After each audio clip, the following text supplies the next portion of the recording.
Olá, estamos começando agora o programa Repórter Surgente, o programa do Sindicato dos Petroleiros do Rio de Janeiro, que vai discutir com vocês hoje novamente o Plano Petros, o plano de previdência dos petroleiros que está em processo de eleição.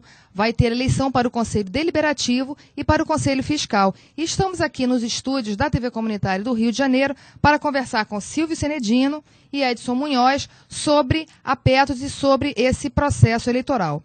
Queria começar com você, Munhoz, falando em nome do sindicato, por que a escolha pela chapa 16, o nome do Silvio Senedino?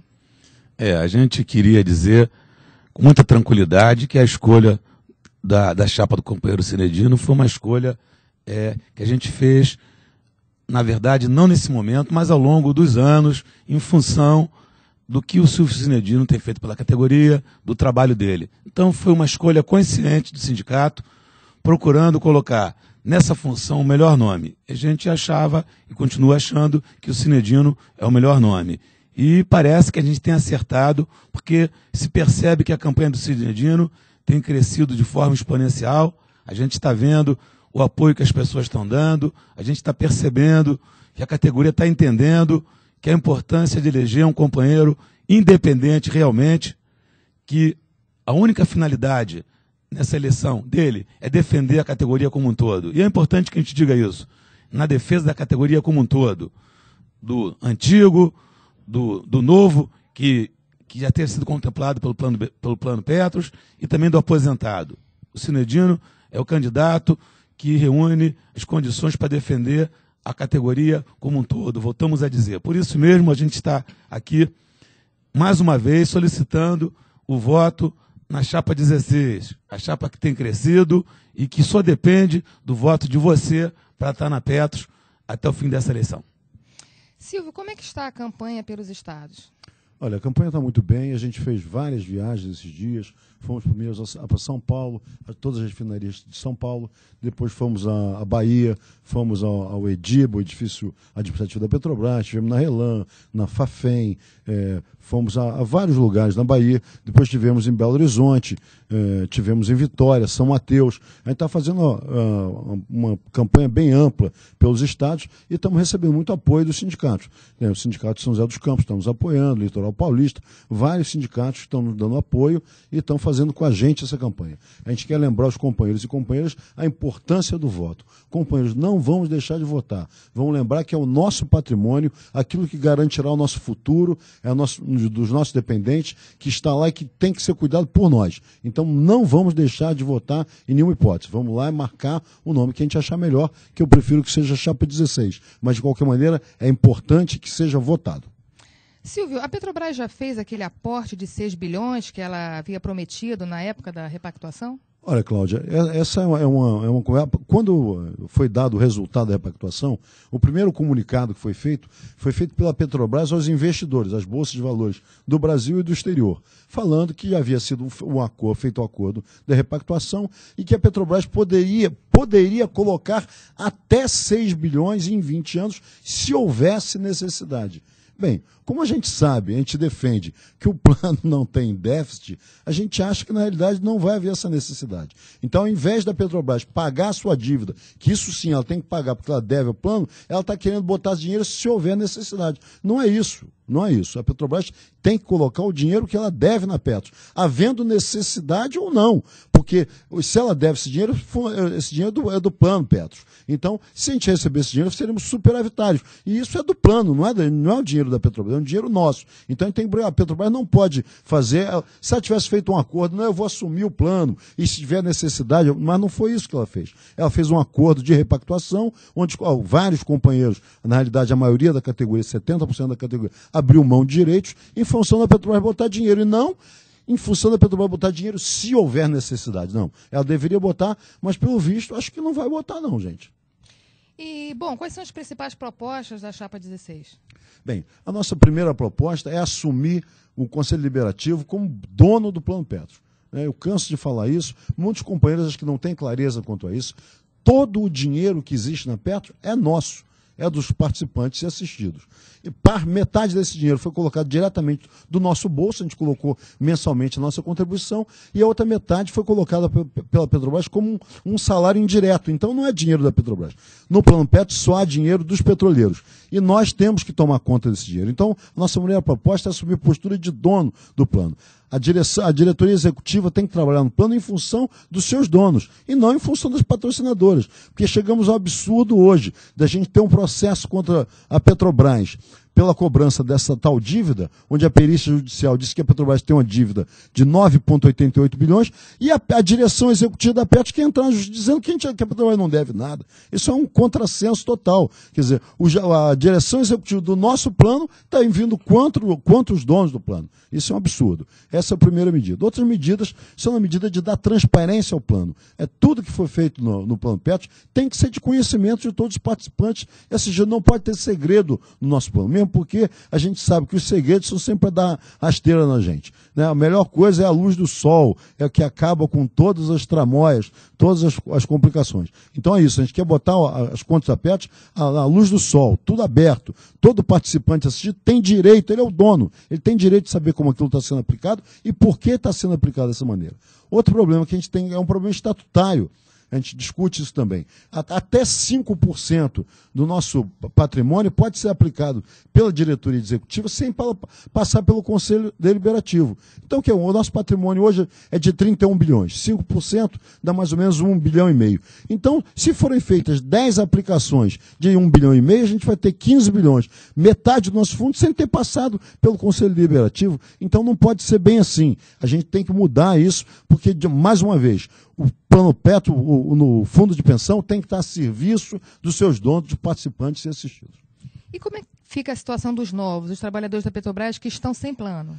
Olha, isso é mais uma das ilegalidades que a Petrobras vem cometendo. A gente sabe, todos sabemos que o Plano Petros não está fechado. Um plano para ser fechado, ele precisa tem todo um procedimento legal, estipulado em lei, que tem que ser cumprido e que não foi cumprido. Entre outros, dizer se o plano está saudável.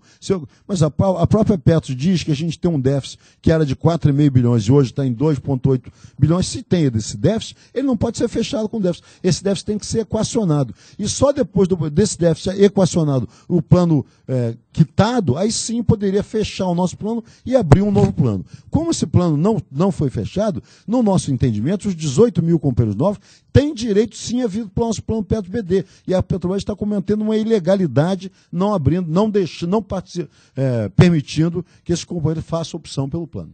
E como é que está hoje a situação das pensionistas? Olha, os pensionistas têm vários problemas. Um dos maiores problemas é o problema da correção da pensão do INSS. Quando houve a mudança de correção da pensão do INSS, a Petros não mudou seu cálculo, continuou calculando como vinha fazendo. Isso traz um prejuízo para o pensionista. Na realidade, o plano Petros está se apropriando de parte da pensão da pensionista, porque a Petrobras, o INSS paga 100% da pensão e a Petros paga 60% da parte dela. Só que ao invés de fazer a conta só em cima da parte dela, faz a conta em cima de tudo. Então, a pensionista ou o pensionista está sendo prejudicado. E a Petrobras sabe disso, tanto sabe que é legal, que ela nessa repactuação ela propôs, é uma das coisas que ela propunha corrigir. Bom, Munhoz, você que também é diretor da CNQ, né, ligada à CUT, como é que está? A entidade tem alguma posição em relação a esta eleição? Mais uma vez, a FUP vem a público tentar iludir o eleitor. Né? Quando ela diz que existe apoio da CNQ, da CUT, da ANAPAR, na verdade ela está tentando enganar o eleitor. Porque, no caso da CNQ, eu estava no dia que foi colocado esse pedido de apoio e a CNQ decidiu não apoiar ninguém. Decidiu não apoiar ninguém porque ela sabe que ela tem que preservar a democracia e a independência de quem está lutando. Esse apoio seria um apoio que modificaria, em parte, esse fiel da balança. A CNQ resolveu, pela sua direção nacional, não apoiar ninguém. Dentro da CUT e na ANAPAR, nem essa discussão foi colocada. Simplesmente, a FUP se arvorou da sua posição de defesa governista e disse para a categoria que foi tomada a decisão da direção dessas entidades. Não aconteceu. É bom que fique bem claro que a FUP vem constantemente tentando manipular decisões políticas dentro dessa categoria.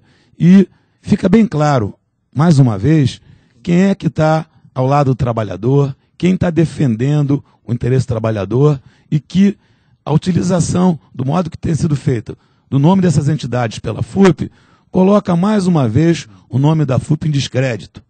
Que, na verdade, para a gente, que hoje em dia faz parte da Frente Nacional Petroleira, simplesmente é a afirmação de tudo aquilo que a gente vem dizendo durante esse tempo todo. Que a FUP hoje em dia não representa mais o interesse do trabalhador e simplesmente o da Petrobras e tenta, de todo modo, iludir o trabalhador petroleiro. Silvio, como é que está a situação dos trabalhadores que repactuaram o Plano Petros? O que mudou para eles? Bem, os companheiros que repactuaram, alguns inclusive têm tentado desfazer a repactuação, já vários entraram em contato, como é possível, não sei o quê. Bem, eu acho que os companheiros que repactuaram, a primeira diferença vai ser sentida agora em setembro, porque eles vão ter reajuste pelo IPCA e quem não repactuou vai ter reajuste junto com a categoria. Mas, na realidade, a repactuação não está definida ainda, gente. Existem dezenas de ações na Justiça que podem mudar esse panorama. A gente apontou várias irregularidades durante a campanha de repactuação, várias coisas, e isso está em julgamento da Justiça. A palavra está com a Justiça. Então, na realidade, a gente não pode falar ainda em final da repactuação. No meu entendimento, a repactuação não terminou ainda. Ainda está nas barras dos tribunais para ter ser decidida ainda. E como é que é o processo eleitoral? Como é que a pessoa vota e quando é que termina isso? Olha, o processo eleitoral começou no dia 5, vai de 5 de abril até às 17 horas do dia 25.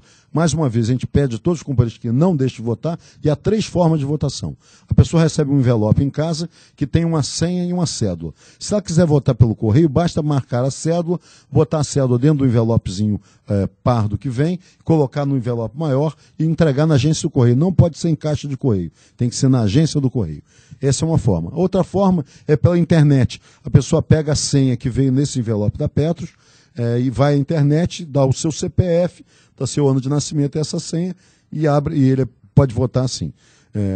E a terceira forma é usando essa senha através do telefone. Quem não recebeu esse envelope em casa, em princípio não pode votar sem isso. Então ele tem que entrar em contato com a Petros pelo 0800 da Petros, acho que é 0800 006 0055. Eu não vou dizer aqui para não errar, daqui a pouco eu pego o número certo e passo. Então a pessoa tem que ligar para lá, então pedindo que não recebeu o envelope Petros ou que o envelope foi extraviado, e ele vai receber uma nova senha. E aí só poderá votar pela internet ou por telefone. A gente pede às pessoas que votem preferencialmente por carta, mas qualquer das formas é válida. No sindicato também é possível votar, não é, Munhoz? A gente entendeu que alguns companheiros vinham solicitando que a gente disponibilizasse um terminal no sindicato para que o pessoal votasse, né? E a gente fez essa disponibilização, a gente está dentro do nosso auditório, no 2º andar, a gente tem um terminal que os companheiros podem ir lá e votar diretamente na eleição da Petros. Agora, a gente quer alertar para esses companheiros uma coisa importante, que essa eleição, como foi dito aqui pelo Silvio, é até o dia 25, às 17 horas, horário de Brasília. Então a gente está se aproximando da data limite, que os companheiros não esqueçam, principalmente você, companheiro da Ativa, porque a gente sabe que a Ativa, historicamente, vota menos do que o aposentado. Então a gente pede a você da Ativa que não deixe para a última hora, que acabe esquecendo, você está sempre na frente do seu terminal de trabalho. Então os companheiros da Ativa participem votando, não espera para a última hora.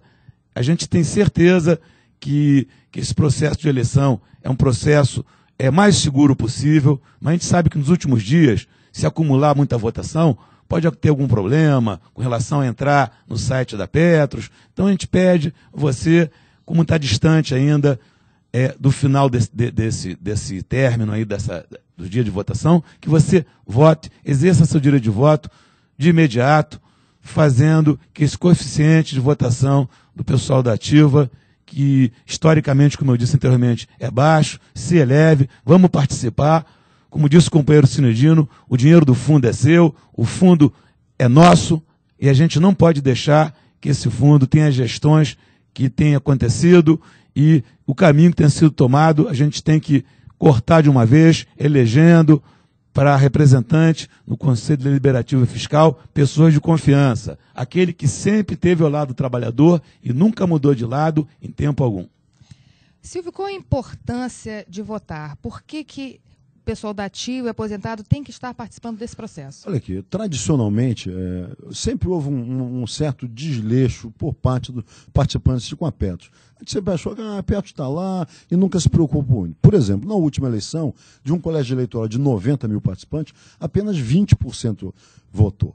Quer dizer, foram 18 mil votos. A gente acha que depois dessa discussão que foi trazida pela repactuação, quando ficou mostrado que se a gente não ficar de olho no fundo, eventualmente pode acontecer como aconteceu com o fundo da Varig, o fundo da Varig virou pó, porque o pessoal também não estava cuidando dele. Então a gente não pode, em hipótese nenhuma, deixar que isso aconteça com o nosso. Então a gente chama aqui os companheiros pela importância do voto. Pra gente, o que ele está dizendo quando a gente vota? Está dizendo, sim, eu reconheço que eu sou dono daquele fundo e estou preocupado com aquela administração. Eu estou preocupado com o meu patrimônio. E acho que todos nós devemos estar, porque isso é o que vai garantir nossa aposentadoria e o nosso futuro. Então a gente não pode deixar para que os outros votem, porque é aquela história, como nas assembleias sindicais. Quem não vai, delega quem vai. Então quem não vota está transferindo a responsabilidade para quem vota. Então se a gente acha que é importante, que a gente tem interesse na nossa aposentadoria, que a gente pagou a vida inteira por um direito que eventualmente pode não ter, a gente tem que ir lá e brigar por isso. Então, companheiros, não vamos deixar de votar.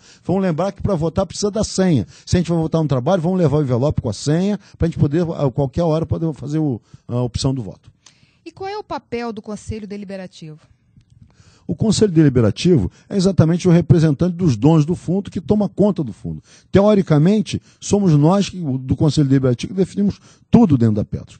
Mas não é bem assim na realidade, porque o Conselho Deliberativo tem 6 participantes, 3 eleitos, 3 colocados pelas patrocinadoras, mas eles têm o voto de Minerva no Conselho Deliberativo. Então, todas as decisões, em última instância, são tomadas por ele, que é uma coisa que precisa ser mudada nos fundos. Né? Porque já que depois da lei complementar 109, a partir de 2002, qualquer déficit que haja no fundo, a partir de 2002, fique bem claro, não aqueles déficits antigos que são de exclusiva responsabilidade da Petrobras.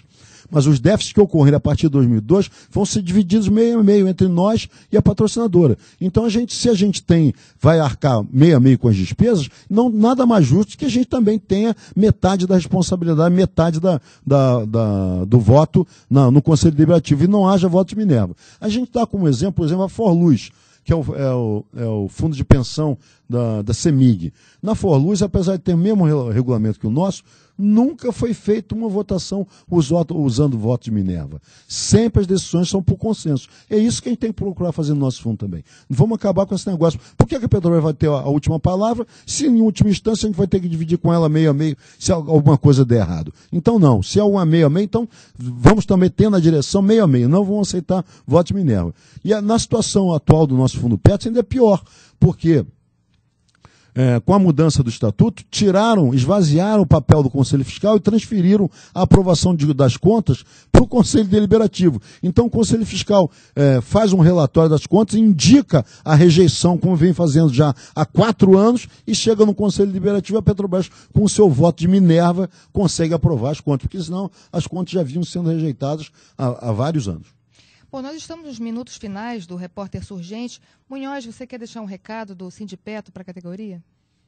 O recado nosso é que não deixe de votar e que não acredite em promessas feitas por aqueles que estão sistematicamente traindo suas propostas feitas. A gente vê, por exemplo, o que aconteceu na repactuação na Caixa Econômica, onde havia promessa de se colocar diretores eleitos e que após o processo vencido, voltou-se atrás. E a Petrobras e a Petros, na verdade, no momento, estão se transformando em verdadeiros santuários de promessas não cumpridas. Se promete para a categoria uma série de vantagens, como a gente vê, e na hora H essas vantagens não são confirmadas. Então, não dá para confiar em quem promete e não cumpre. Vamos apoiar aqueles que estão do lado do trabalhador na luta pela manutenção e pelo aumento dos direitos conquistados. É isso. E aí, Silvio, quer deixar um recado para os petroleiros? Bem, eu só complementando o que o Moés falou aí, na própria repactuação, gente. Vocês não lembram que na primeira etapa da repactuação, o quórum era de 95%, que se não fosse atingido, todas as repactuações seriam devolvidas aos seus donos?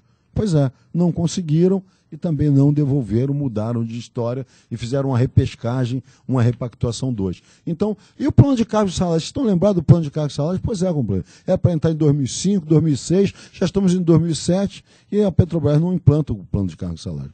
Então, essa direção da Petrobras deve muito à categoria petroleira. Então, a gente tem que aprender a andar com nossas próprias pernas. Por isso, mais uma vez, a importância de a gente tomar a frente na direção do nosso fundo e não deixar a cargo da Petrobras, não. Porque antigamente havia até uma lógica em que a Petrobras tivesse maioria na direção, porque o que acontecesse ia ter sido bancado exclusivamente pela Petrobras. Mas hoje, depois de 2002, não é mais assim, gente. Eu já falei isso aqui. Se houver algum déficit, algum problema no plano, a gente vai dividir igualmente, nós e a patrocinadora. Então, nada mais justo que a gente tenha o controle do plano. E para isso a gente precisa do seu voto. Precisa que o companheiro não largue o envelope na gaveta, não jogue fora, se preocupe que isso é importante para todos nós. Mesmo que a gente tenha até 5, 10, 15 anos da aposentadoria, essa aposentadoria vai chegar, o tempo passa muito mais rápido do que a gente pensa, e daqui a pouco a gente está lá tendo que contar com aquilo que a gente pagou a vida toda. E é necessário, é fundamental que quando chegar lá, todas as promessas que o Plano Petros fez, que a gente ia ter uma aposentadoria tranquila, com 90%, né, tudo isso se cumpra. Para isso a gente tem que ficar de olho no nosso patrimônio. E o Repórter Surgente está encerrando agora. Lembrando que se você quiser assistir esse programa, você pode baixá-lo na internet, na página www.sindipetro.org.br. Repórter Surgente, o programa do Sindicato dos Petroleiros do Rio de Janeiro. Até a próxima.